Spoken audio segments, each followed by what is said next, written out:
की डेट में आप अपना मैप देखते हो, इतने सारे स्टेट्स हैं, कितने स्टेट्स हैं हमारे, जरा कमेंट सेक्शन में बताना था। जितने भी हमारे स्टेट्स हैं, इतनी सारी यूनियन टेरिटरीज है, जैसे आप आज पढ़ते हो ना और देखते हो, वैसा पहले नहीं था। पहले हमारा इंडिया कुछ अलग ही हुआ करता था।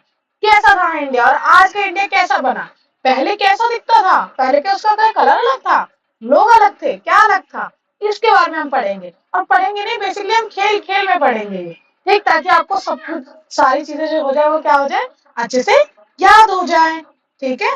हाँ आपके लिए गुड न्यूज भी है। गुड न्यूज क्या है, ये आपके लिए गुड न्यूज, टेलीग्राम ग्रुप मैंने बना दिया है, जो भी बच्चों को डाउट है, चीजें हैं, वो पूछ सकते हैं टेलीग्राम पे। इसके अलावा कमेंट सेक्शन में भी पूछ सकते हो आप।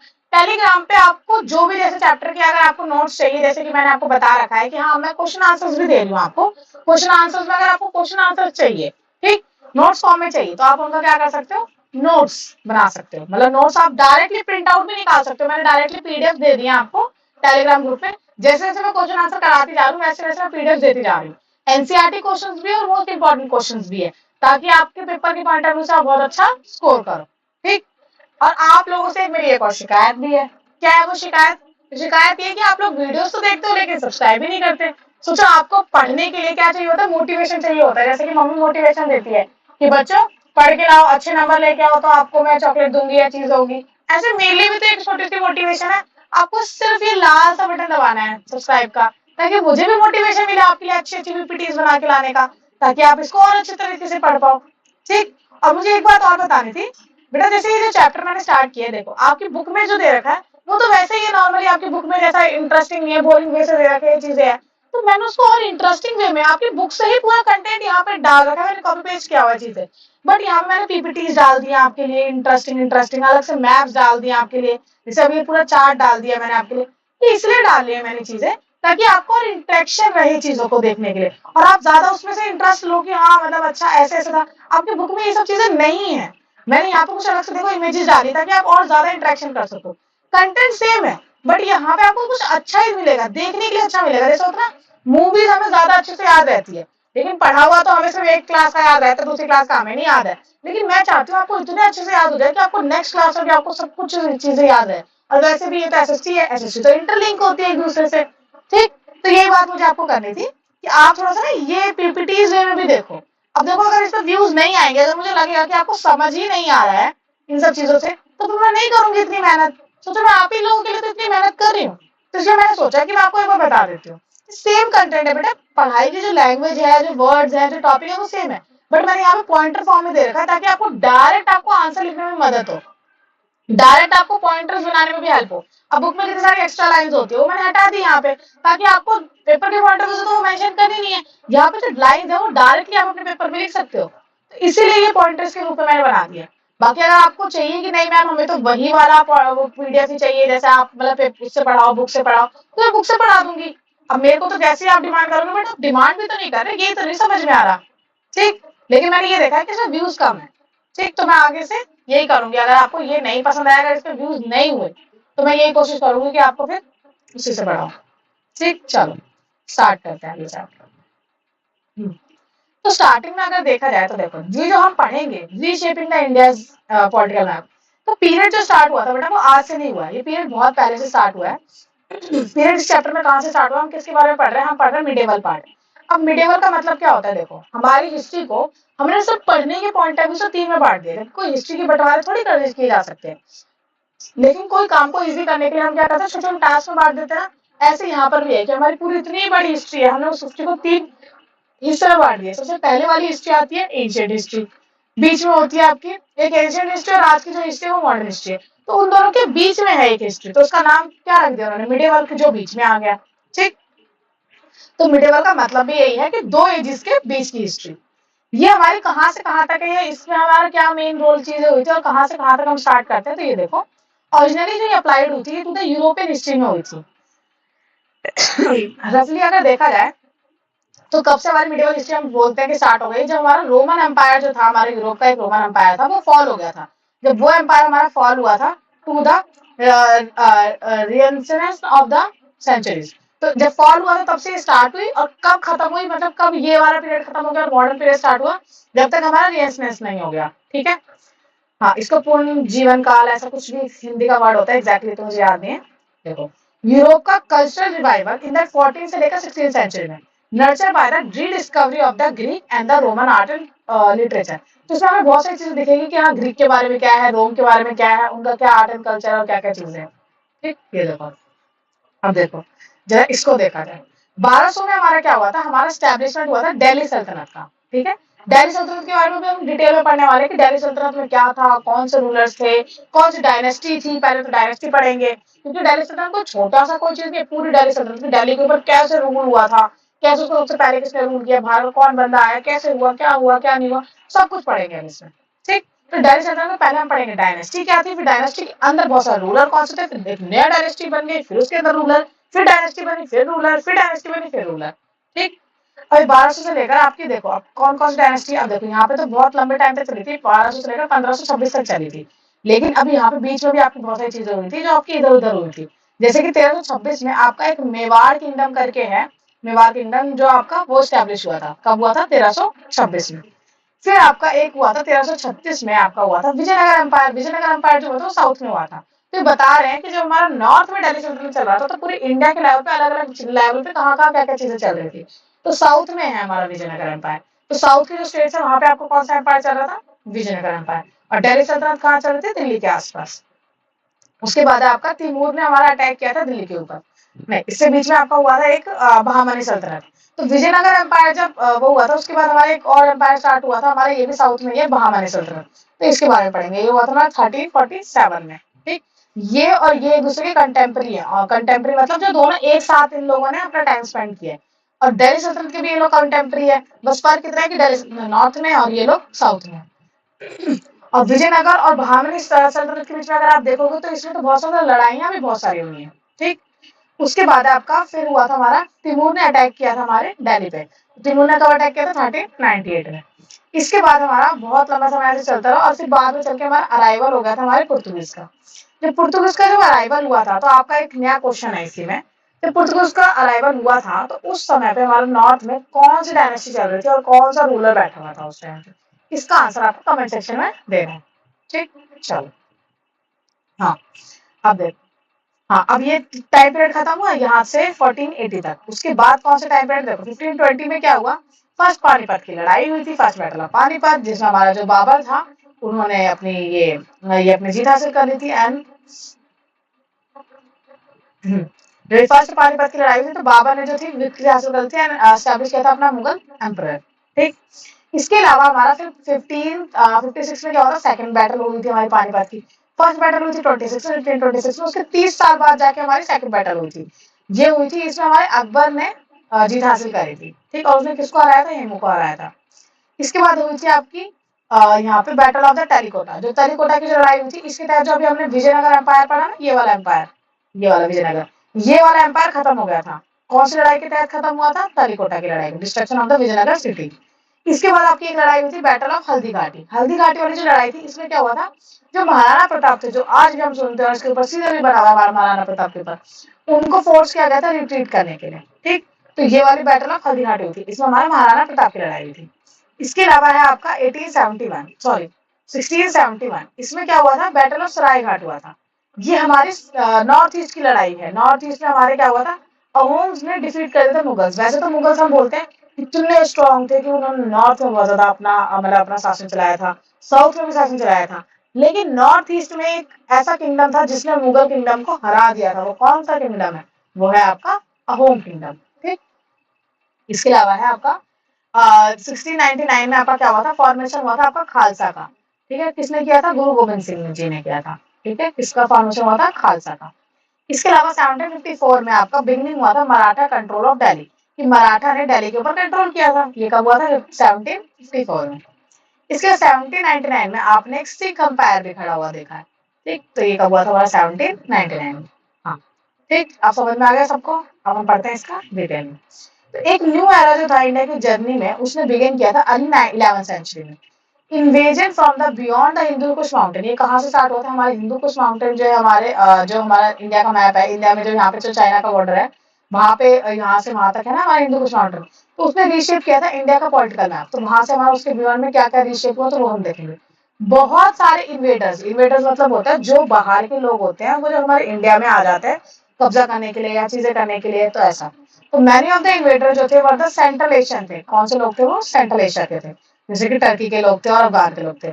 दे वर ड्रॉन टू इंडिया, वो इंडिया में आए थे not only for her reputed riches and for a territorial ambition, but also often to spread by force or of violence if necessary their own version of religion। इसका मतलब यही है बेटा कि वो जो आए थे इन्वेटर के तौर पे, जो भी आए थे हमारे यहाँ पे, जो टर्की के लोग, अफगान के लोग, ये सब हमारे इंडिया में अपने उसके लिए नहीं आए थे, कल्चर के लिए, बहुत सारी चीजों के लिए आए थे। यहाँ पे इंडिया में रिच होने के लिए भी आए थे, टेरिटोरियल एम्बिशंस के लिए भी आए थे, कुछ कुछ तो स्टार्टिंग में तो सिर्फ ये हमें लूटने के लिए आए थे। बाद में चल के फिर जब कुछ लोग तो यहीं पे आके सेटल हो गए थे, जैसे कि हम बोलते हैं कि हाँ मुगल डायनेस्टी जो थी वो भी यहाँ पे आके सेटल हो गई थी। ठीक, तो कुछ तो आए थे टेरिटोरियल एम्बिशंस लेके कि हाँ हम यहाँ पे कब्जा करेंगे और उसके ऊपर हम रूल करेंगे, और कुछ आए थे सिर्फ आके लूट के चले गए थे। ठीक, तो उन्होंने बहुत तरीके से फैलाया, वायलेंस के थ्रू और बहुत रिलीजन के थ्रू अपना रिलीजन भी हम पे थोपा। जैसे हम बोलते भी हैं कि हाँ मुगल डायनेस्टी से ही हमारे बहुत सारे रिलीजन आए थे इंडिया में। ठीक, तो ये चीज है। इसके अलावा है हमारा, देखो अब यहाँ पे पूरा ये जो मैप है इसमें आपको बता दिया है कि कौन कौन सी टेरिटरी है, कौन कौन सी टेरिटरी के अंदर कौन कौन सा हमारे रूलर्स ने रूल्स वगैरह किए, जैसे कि तुगलक डायनेस्टी कहाँ चली थी। तो ये अभी हमने मैप पहले दे दिया, लेकिन इसके हमें इसका पढ़ना है यहाँ पे, तो पहले ये पढ़ते हैं, उसके साथ साथ हम रेफर करते रहेंगे अपने मैप में। देखो फर्स्ट टॉपिक है rise and fall of the Delhi सल्तनत, कि आपका राइज कैसे बढ़ा था दिल्ली सल्तनत और कैसे दिल्ली सल्तनत गिरा। ठीक, दिल्ली सल्तनत जो है बेटा वो फॉर्म हुआ था after the defeat of the 1192 of the king of the Prithviraj Chauhan. जब जो किंग जो थे पृथ्वीराज चौहान, इनको जब हरा दिया गया था तब दिल्ली सल्तनत स्टार्ट हुआ था। इनको हरा के, इससे पहले में यहाँ पे इनका रूल था।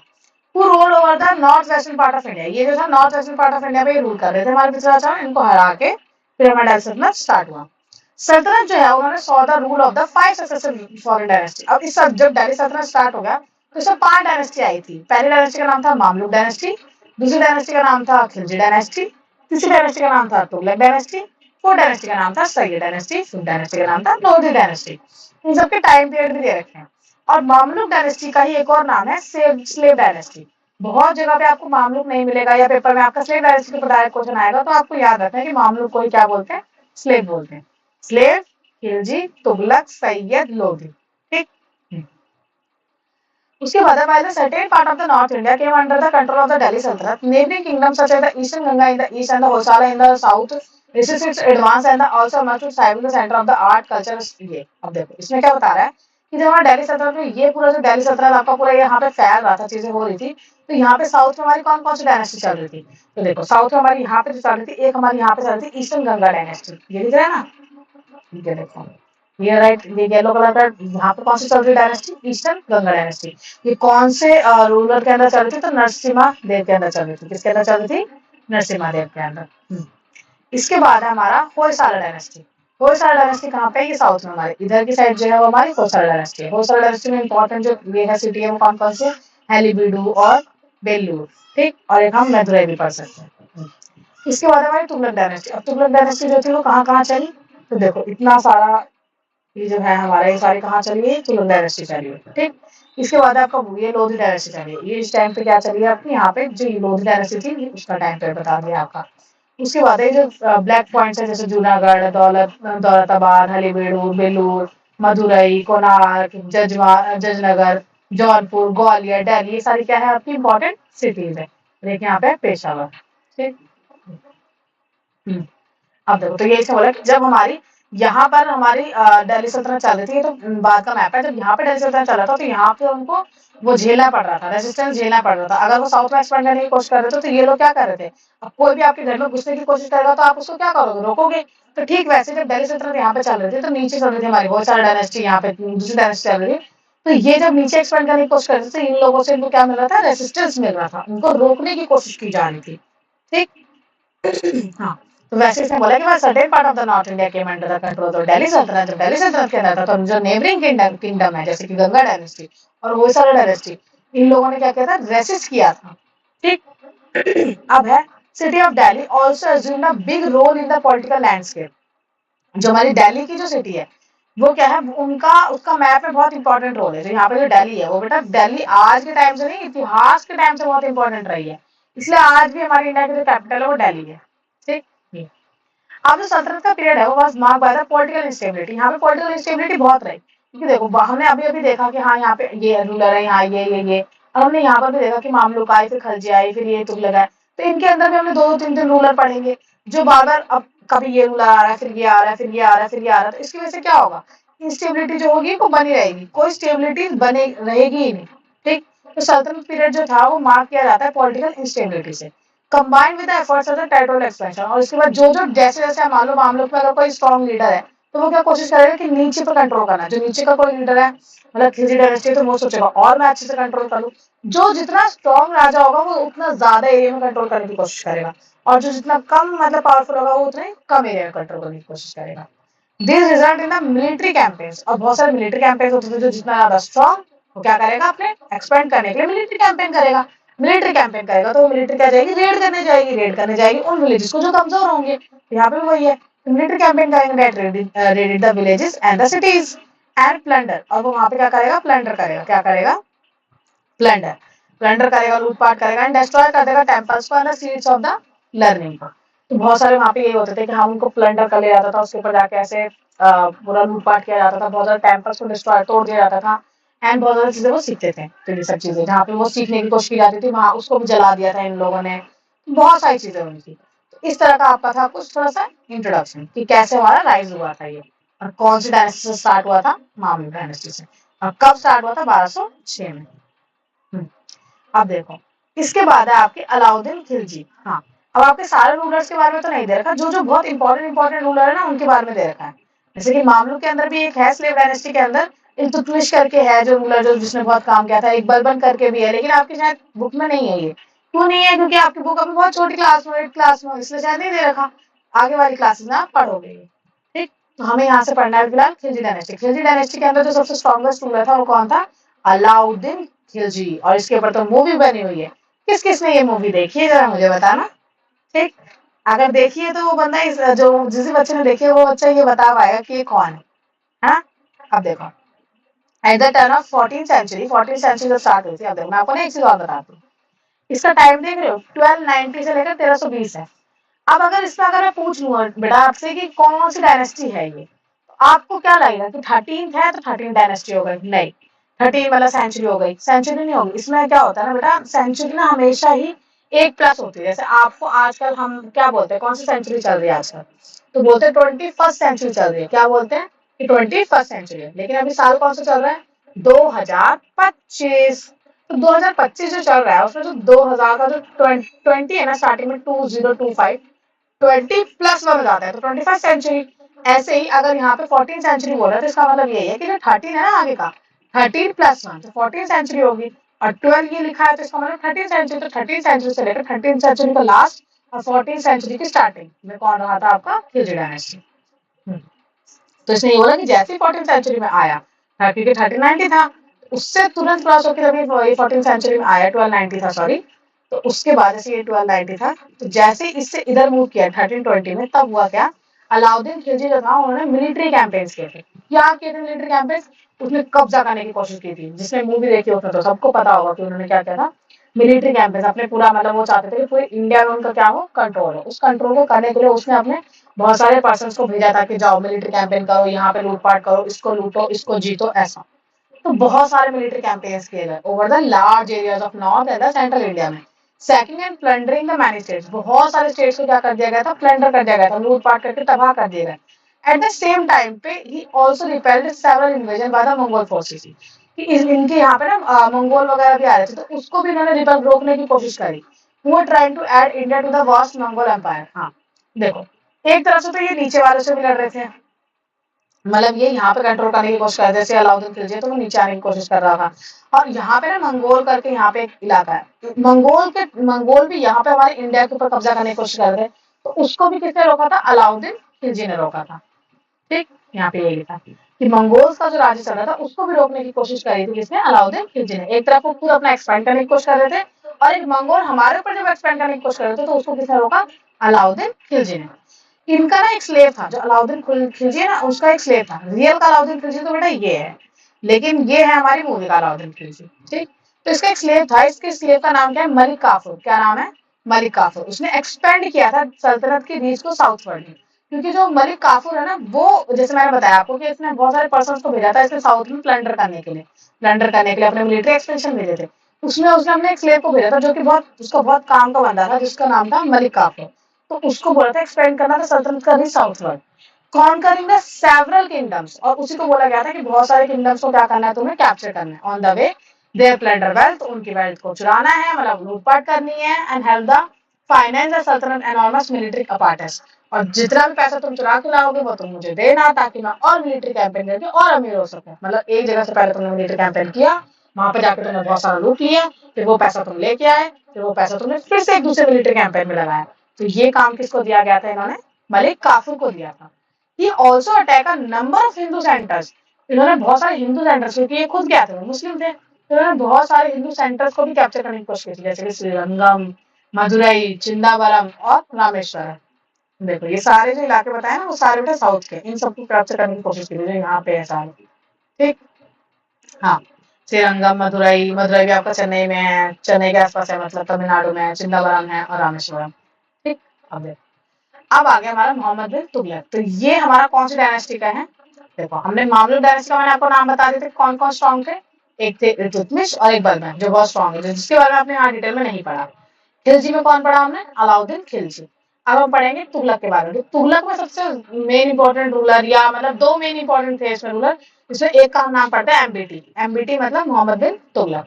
ठीक, शॉर्ट फॉर्म में कभी बोलते हैं इसको एमबीटी। अब जैसे ही ये अपने शासन में आए थे, तो एक few decades later Mohammad bin Tughlaq rule the Delhi. इन्होंने कहां पर रूल किया, दिल्ली के ऊपर रूल किया, और इन्होंने अपना एक्सपेंड भी किया अपना रूलिंग टाइम दिल्ली सल्तनत टेरिटरीज फर्दर। ठीक, मतलब इन्होंने इन्होंने क्या सोचा ना, मतलब मोहम्मद बिन तुगलक ने कि मतलब मैं नॉर्थ में तो कर ही रहा हूँ रूल, मैं सुना ना साउथ में भी जाता हूँ रूल करने के लिए। ठीक, और फॉर द फर्स्ट टाइम ऐसा हुआ था since the Mauryan empire most of the subcontinent was now under one ruler. इनके टाइम पर बहुत नीचे का भी ये जो एरिया था वो इनके अंडर कैप्चर में आ गया था।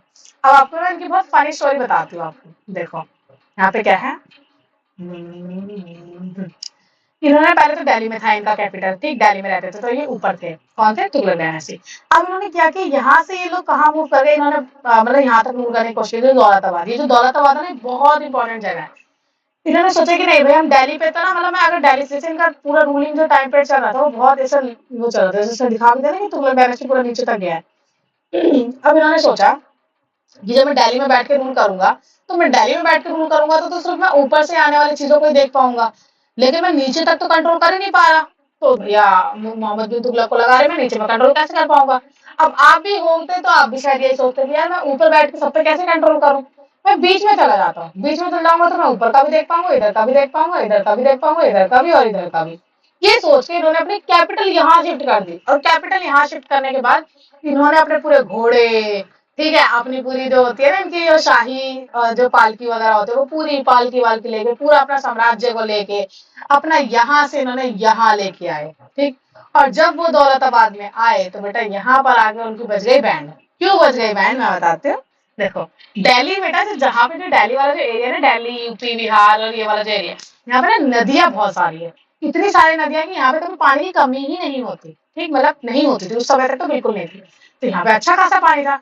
जब वो दौलताबाद में आए तो यहाँ पर उन्होंने बहुत पानी की कमी फेस करी, इनको गर्मी भी लगी, पानी की कमी भी फेस करी, क्योंकि ये ट्रॉपिक ऑफ कैंसर के नीचे है, ये तो हमारा ट्रॉपिकल एरिया में आ गया। यहाँ पे गर्मी भी ज्यादा थी दिल्ली के कंपेयर में, तो यहाँ पे और ज्यादा इनको गर्मी लगी, चीजें हुई, इतना ज्यादा ये परेशान हो गए कि अभी जस्ट यहाँ से यहाँ तक पहुंचे थे, थोड़ा टाइम बिताया, वापिस इन्होंने अपनी कैपिटल वहां पहुंचाने की कोशिश करी।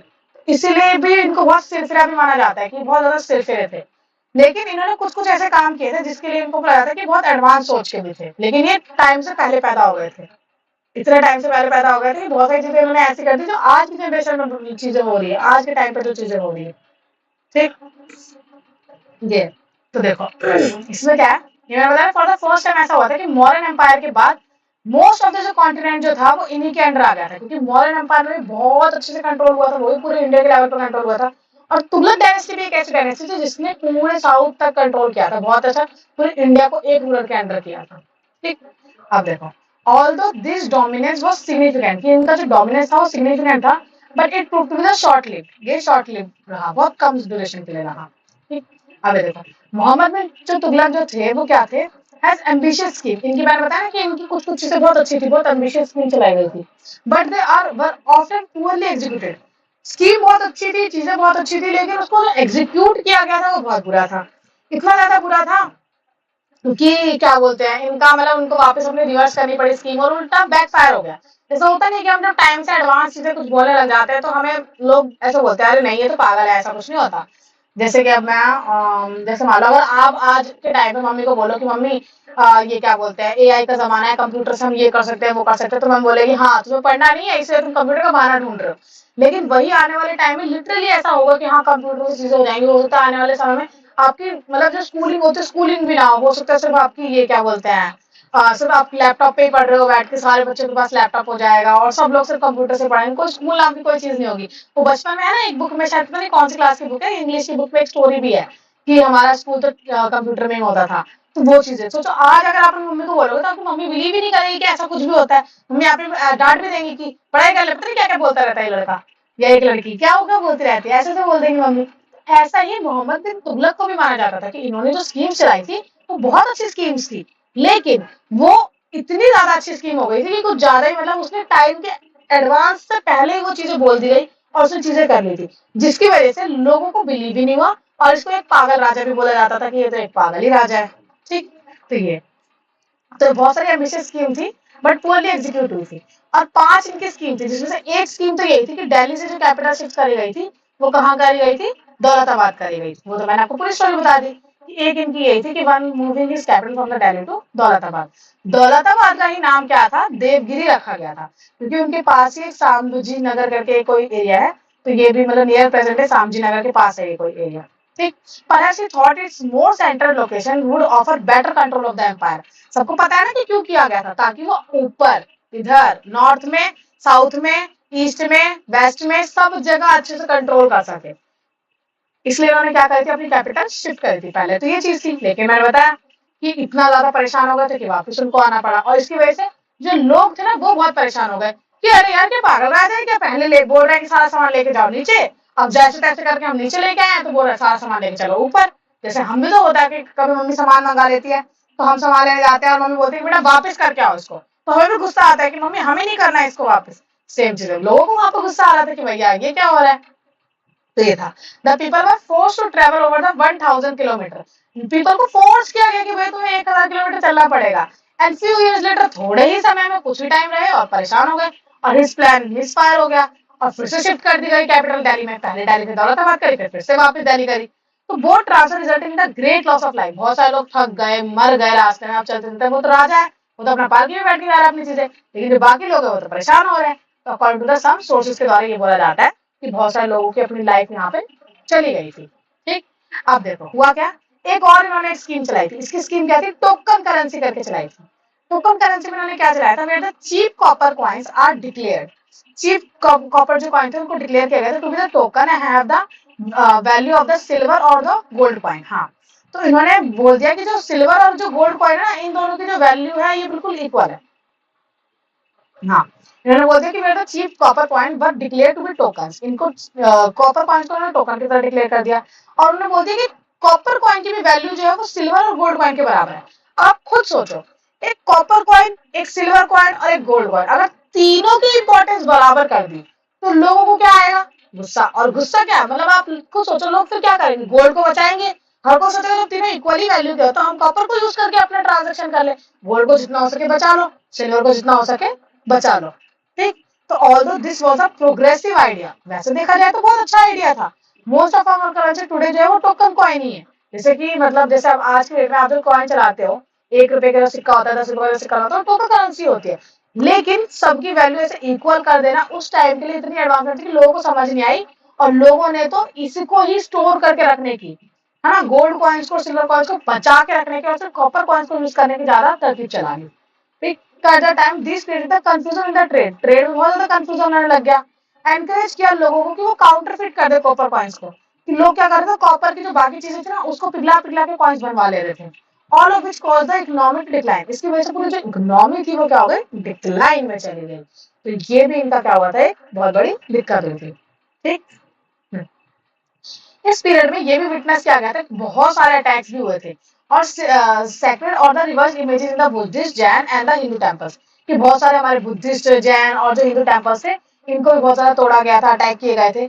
इतना डिस्ट्रक्शन किया गया था, बस motivated by the plunder but also by the iconoclasm. हाँ, कि बहुत ज्यादा ये जो इनके मंदिर मस्जिद, ये मंदिर मतलब मस्जिद तो नहीं, मंदिर बुद्धिस्ट की टेम्पल्स, इन सबको बहुत तोड़ा उड़ा गया था, बहुत नुकसान पहुंचाया गया था। और कुछ सुल्तान ने तो जजिया भी लगा दिया था। Some of the sultan also impose jizya. अब जजिया होता क्या है, इसको जिजिया बोलेंगे बच्चे, लेकिन इसका नाम, इसका जो वर्ड है इसका जजिया है। तो जजिया जो होता है वो है क्या, एक टैक्स है। ये टैक्स किस पर लगाया जाता है, ये नॉन मुस्लिम टैक्स है।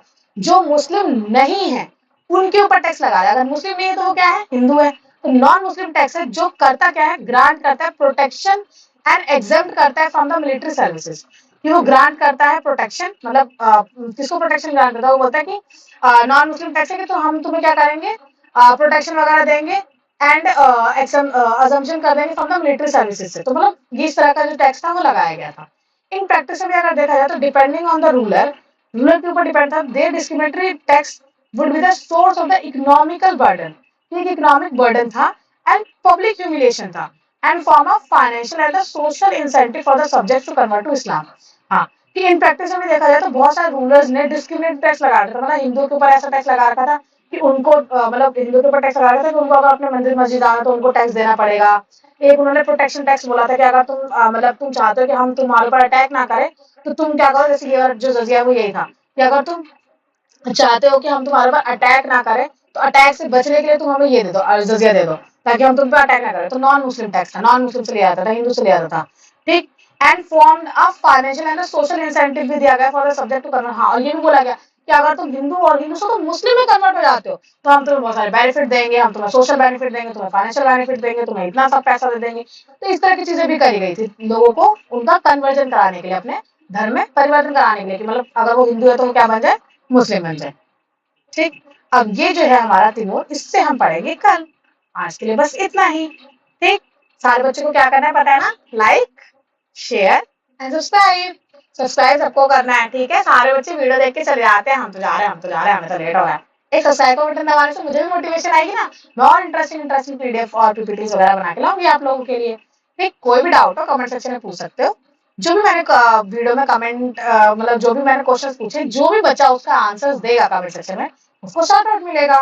कोशिश भी करो, जरूरी नहीं है कि आप गलत मतलब सही हो, गलत होगा तो मैं करेक्ट कर दूंगी, क्या हो गया। जैसे हम स्कूल में भी जाते हैं, स्कूल में टीचर अगर कुछ गलत होता है तो टीचर बता देते हैं, सही मैं पीटने थोड़ी आऊंगी।